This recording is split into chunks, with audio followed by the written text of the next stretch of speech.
Hello everyone, and welcome to my tutorial video about how I painted this Santa Claus rock. Not much preparation really went into the rock itself. I just washed it and made sure there was no dust or dirt on it. And as soon as it dried, I started sketching the Santa Claus, and I started. So in this part of the video, what I'm doing is I'm trying to do the face with natural skin colors.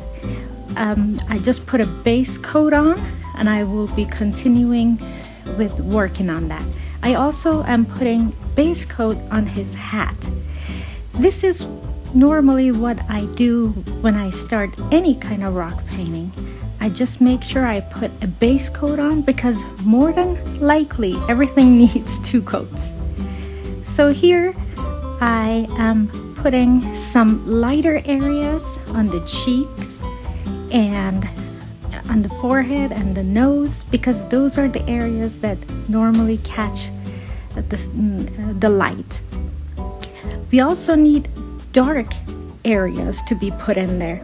As a matter of fact, I should have put in the dark areas first, but it doesn't matter, whichever you feel comfortable with. So to make the skin color, you can actually buy the generic flesh tone paint from anywhere.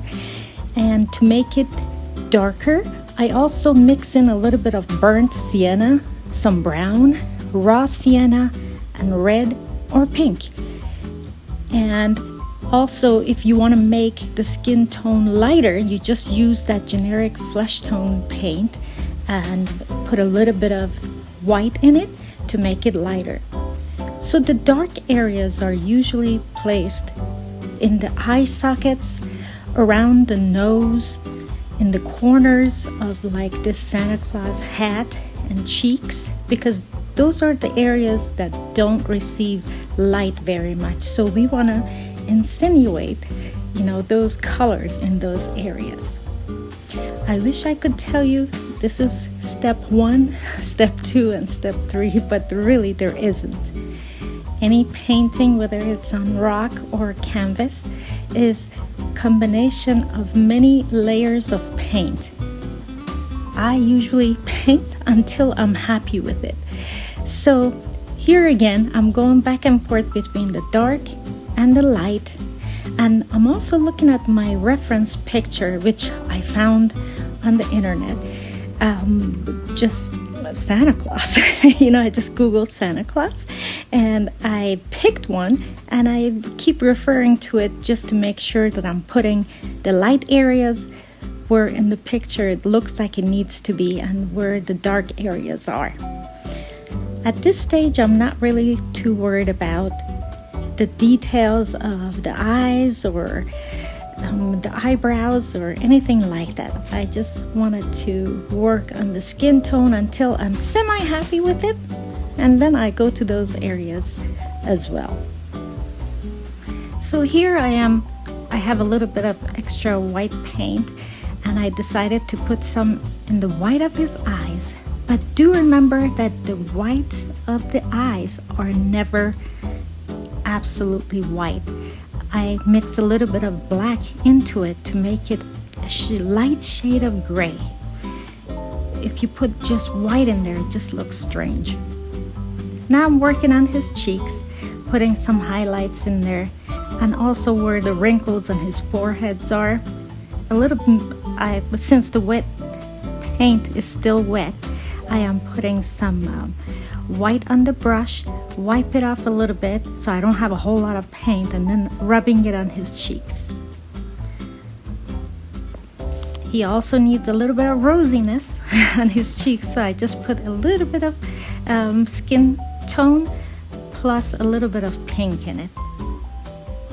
Now I just got started doing his hat. The very base of his hat, as well as his beard, is gray. I have found that it's much better to work from your darkest colors and work your way into the lightest colors. So Because if you just put white on the beard, for example, you're never gonna show the shadows, and without the shadows it's just gonna be one big lump of paint. So you do have to have some shades in there, and this is the best way I could go about it. Do the darkest first. So as far as the shading goes, the fur around his hat here catches a shadow, so I'm putting darker gray in there. Now going back to the red of his hat, it needs more and more layers. As you can see, it's just not enough. Working a little bit around his shadows of his face again. I'm going back with a little bit of darker gray to show where the mustache, for example, lays, and also the bundles of his beard, painting them with the darker shade of gray by adding just a little bit of black into it.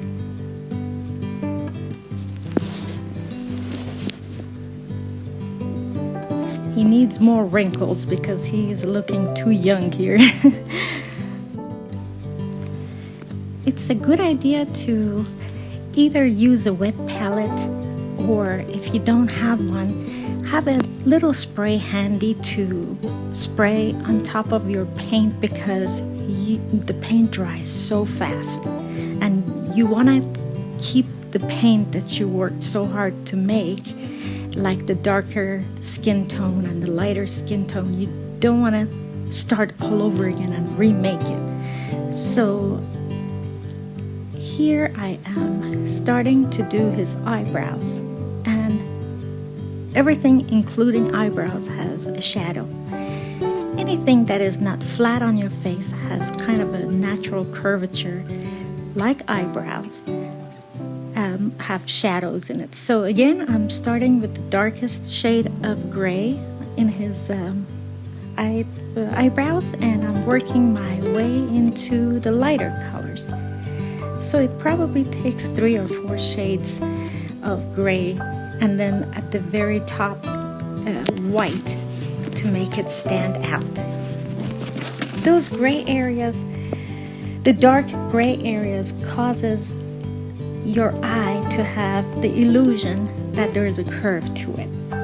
Now I'm working on a tiny bit lighter shade of gray, and I'm not slapping it on because fur has a chunky, woolly looking texture to it. So in order to accomplish it, I am just using a brush and dabbing it on. Here is the shadow for the back of the fur, which is the same shadow that I have in the front of the fur. So under it and above it, it's both curved, and they're both gonna need that darker shade. The same principle with his beard. His beard is not one big lump of hair. It is curly, it is like different strands, different textures. And I'm going back with lighter shade of gray and darker shade of gray. If another area needs a little darker, I go back into it. So keep your darker shades of gray and lighter shades of gray on your plate sprayed, so you have access to it. It's just such a pain to go back and remix and try to come up with the same color you already worked so hard to make. I'm trying to make his beard look even more strandy, you know, with the different shades of gray here. Now I'm working on his hat again. I'm using classic red here, but I'm not very happy with its performance. It seems like it doesn't give me a very good coverage. If you know of any red paint that gives you good coverage, please leave that in the comments, because I'm just not happy with mine. I must have gone back and forth on his hat several times. Working on his mustache again. I must have gone back and forth so many times because unless I feel like it's enough, I keep painting and painting on it. Not sure if everybody does that, but it seems to be my routine that my eyes tell me when I'm done. And I guess I wasn't done with the face or the mustache or anything just yet. I'm trying to make his lip area. I don't want a completely red one because first of all, it's under all the mustache, so it has to catch a lot of shade. So I'm adding some red with brown and going in there and putting it where the lips would be. And it happens to be the same color as the shades around his face, so I'm loading another paint on it.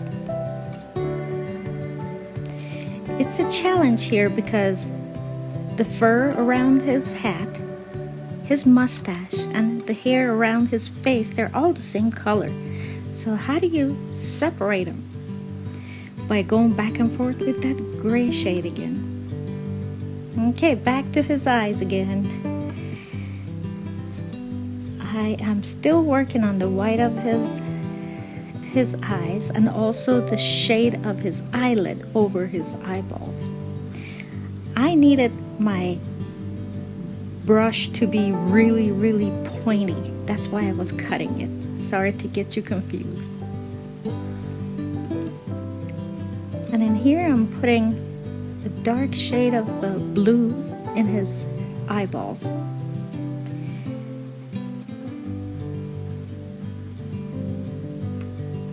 There we go. I needed a little bit of more shade around his forehead to make it look like his face is bowed and not flat.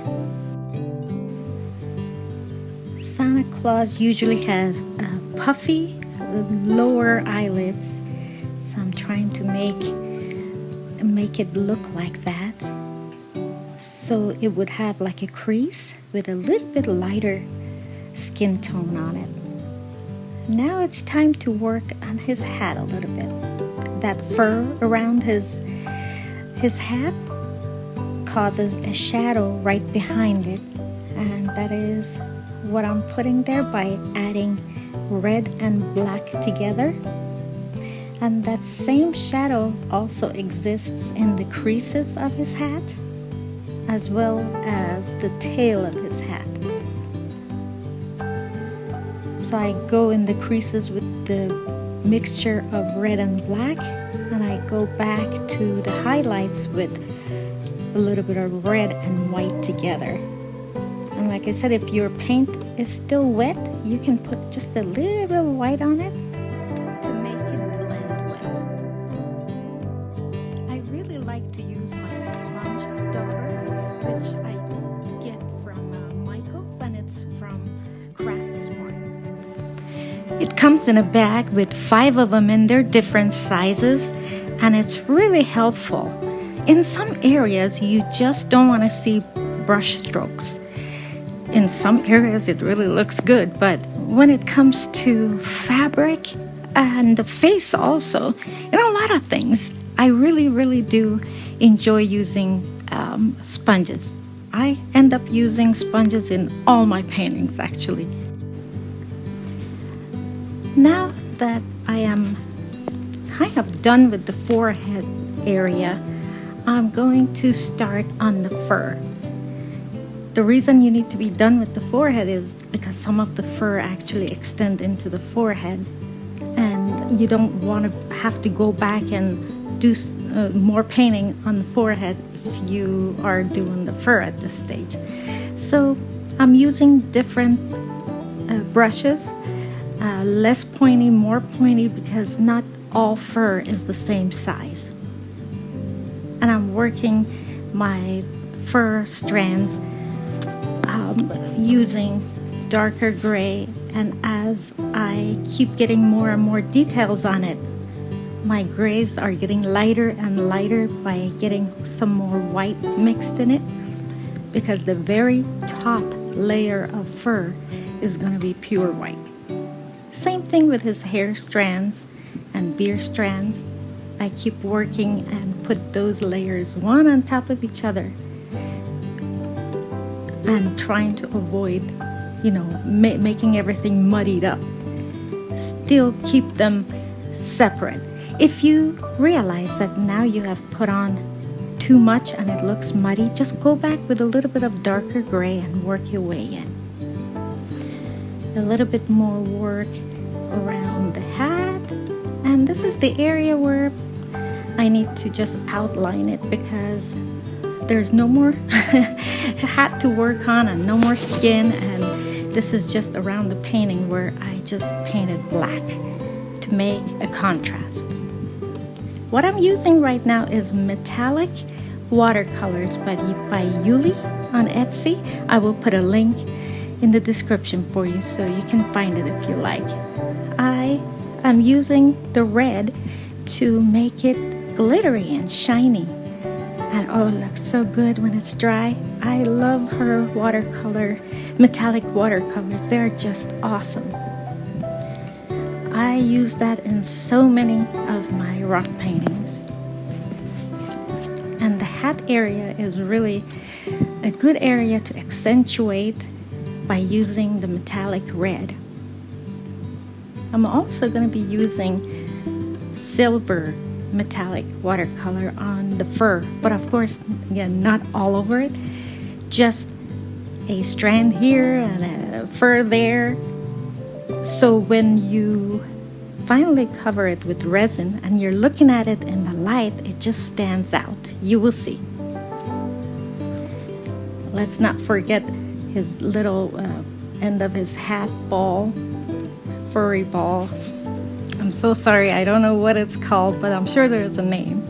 Now I'm going to paint the very back side of it all black, but please make sure your glittery paint, everything is dry before you set it down. After my black paint is dried, I'm gonna put my signature in there, and then it's time to resin. And I hope you like how it turned out.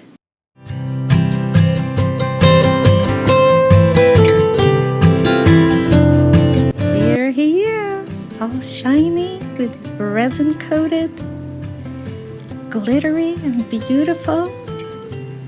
Please give it a try and paint whatever it is in your heart that you want to paint. It's going to be beautiful. Put all your heart and love into it. Here I'm showing you two other Santa Claus rocks I did on different shaped rocks using the same principle I explained. If you have any questions, please leave a comment below and I promise I will answer you. If you liked this video, can you please give me a like? It would really help me out. And consider subscribing. You take care of yourselves and I will see you in the next video.